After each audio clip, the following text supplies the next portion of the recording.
नाक कटी थी मेरी, नाक कटी तो कटी, तुम अपनी नाक बचा लो तुम। देख तुझे मैं कौन। हाँ। जब वे दोनों कान्हा जी और सुदामा जी पढ़ रहे थे, है नहीं, उनको खड़ा करा गया उनके गुरुजी ने कि मैंने तुम्हें पाठ दिया था। नहीं सुदामा तुम खड़े हो, यहीं रहो, पहले सुन। यहीं रहो। मान कि बेटा जा तू खेलने तो जा रही है, तू भूखा रहेगा। अरे अभी पीछे मैं चावल बांध देती हूँ, इतनी जल्दी वो मत कर। चावल बांध अभी रुक जा। खेल का अरे ऊपर आ भैया रहा था। खेल के नहीं, सुदामा ने चावल चुरा लिए, वो चुरा लिए उस पर पेड़ पसा, वो खा गए। वैसे कलयुग की बातें बोल रही है। हाँ। सुन सतयुग वाली जो है, हाँ। जो सच्ची है हाँ। उसे बता रही थी, सुन लिया कर पूरी बात। हाँ। जब ये दोनों पढ़ रहे थे, सुदामा को खड़ा करा गुरु ने। खड़ा हुआ सुदामा, जो मैंने तुझे कल पाठ याद करने को कहा था वो सुना। सुदामा की एक लाइन याद थी, क्योंकि वो अपने काम में भी था, वो गरीब था, क्योंकि वो काम कर रहा था, इसलिए उसे याद नहीं हुआ। बाद में कहा उसने, ऊंची गुरु ने, आप कृष्ण तू खड़ा हो, तू राजा पुत्र है, इसका मतलब ये नहीं कि तू नहीं सुनाएगा। तो कृष्णा उसका कान्हा का दोस्त था, वो कैसे अपनी दोस्ती भूल सकता था। तब की उसकी दोनों कविता याद थी। उसने नु कह दिया, गुरुजी सुदामा की तो एक लाइन याद भी थी, मुझे तो वो भी याद नहीं।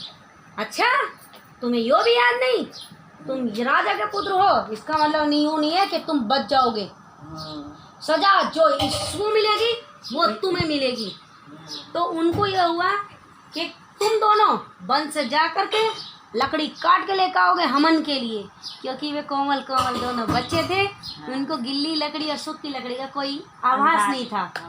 वो देख रही थी माता, गुरु माता, उसके अंदर ममता थी माता की, है नी। उस माता ने देखा ये नन्हे नन्हे फूल से इनकी कलाई इतनी जरा जरा सी, बड़े प्यारे प्यारे बच्चे जा रहे हैं, ये खेत में जाएंगे गन्ना मतलब लकड़ी तोड़ने जाएंगे हमन की, इन्हें तो पता भी नहीं है लकड़ी सूखी कौन सी हो गिल्ली कौन सी हो, ये लेके कैसे आएंगे मेरे फूल से बच्चे, और जा रहे हैं तो भूख भी लगेगी इनको।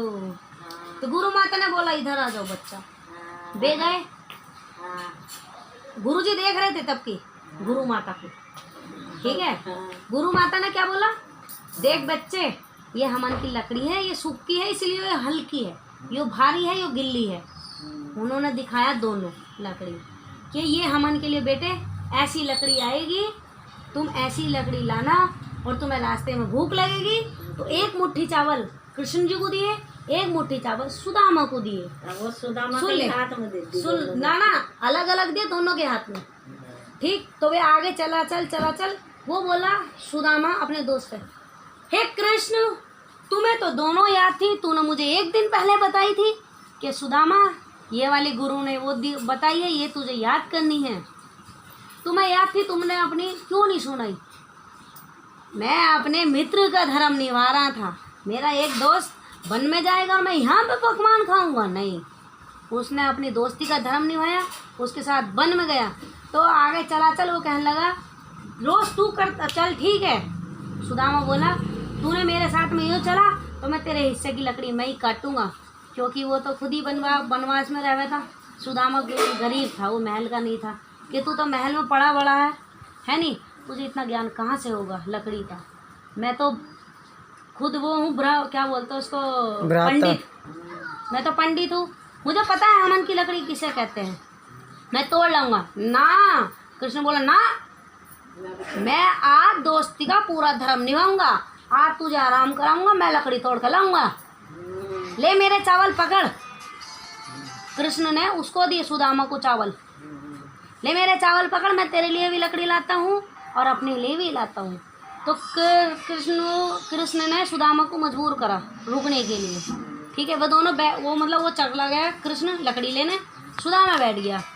उसको गर्मी लग रही, सोच रहा कि मेरा कृष्ण दोस्त महलों में पड़ा हुआ है, कैसे तोड़ रहा होगा वो लकड़ी। सोच भूख लगी, उसने अपने हिस्से के चावल खा लिए, अपने भी खा लिए। सुन ले, नहीं, जब उसने चावल खाए, अरे रुक जाओ, चावल खाए जब कृष्ण के हिस्से के नहीं खाए, अभी अपने हिस्से के खाए सुदामा ने चावल, ठीक है। खाने के बाद नींद आ गई उसे, वो सो गया सोचते सोचते। उधर वो कृष्ण पसीने में लकड़ी तोड़ रहा है, दोनों के हिस्से की, अपने हिस्से की भी और सुदामा के हिस्से की भी। इतने आँख खुल गई उसकी, सुदामा की। उठने के बाद फिर उसे भूख लगी।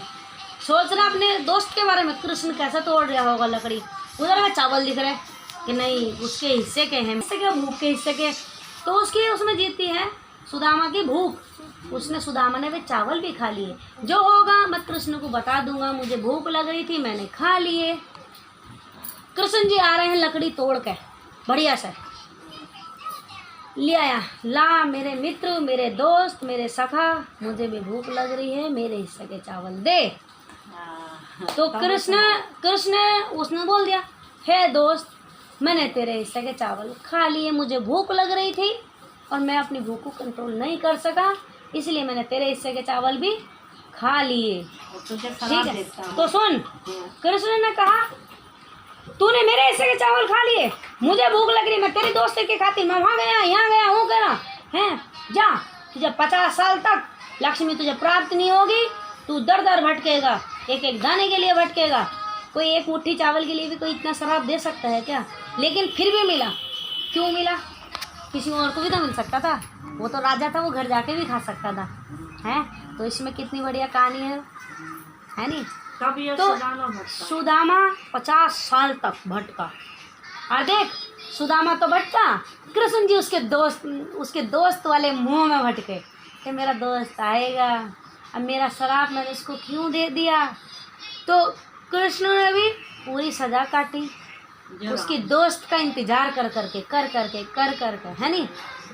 और उधर सुदामा ने अपनी तपस्या करी पूरी कि मुझे मेरे दोस्त ने श्राप दिया है। वो दर दर भटका, एक एक दाने के लिए तरसा, 50 साल कुत्ते खा गए थे। वो दाने भी कुछ जो भी मिलता था उसे उसके नसीब में ही नहीं रहता था, कभी कंकड़ बन जाता था, कभी पत्थर बन जाता था। इसी तरह उन्होंने 50 साल तक, उन्होंने आगे की कहानी अगली वीडियो में बताएंगे दोस्तों।